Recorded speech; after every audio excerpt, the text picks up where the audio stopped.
এলাকার মাটি ছুঁইয়া আমি কিরা কাটতে আসি, আমি কেউ রে আমি লোন দেবো না। ওটা মাটি না, ওটা কুত্তার।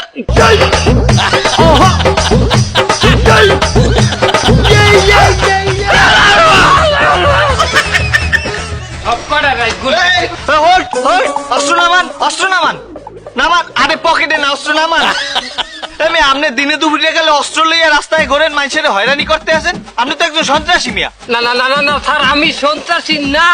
না, আপনি সন্ত্রাসী না, আপনি এলাকার জামাই। আপনার হাল্লা গোলাকে দুলাভাই খেলেন না। আমি জামাই টামাই না, আমি একজন সমিতি আলা, সমিতির অফিসার, এলাকায় কিস্তি উঠাইতে আসছি স্যার। তা কিস্তি তুলতেছেন, আপনি এত অস্ত্র কিনলে গিয়া? জীবনে অনেক অনেক খাতা কলম লইয়া তার মানের কাছে কাছে আসছি, কেউ কিস্তি দেয় না, কেউ কিস্তি দেয় না। বাবারে সোনারে, বাবা গো, কাকু বাতিজা, মা গো, কত কিছু যে বলাইছি, সোজা কথা গিয়ে ওঠে না, কেউ কিস্তি দেয় না। তার বাধ্য হইয়া হাতে অস্ত্র উঠাই নিচ্ছি, আমার সমিতির আমি স্বাধীন করবো, আমার সমিতির বাবা কিস্তি আমি উঠাবো।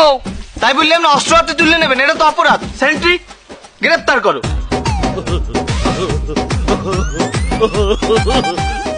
হ্যাঁ, গ্রেপ্তার করো। পারবেন না। পারবে না কেন? আমার দেখতে লোন নেছে, আমার সমিতি করে। এই, তুই ওর দিকে লোন নেছো? কথা কও না কেন?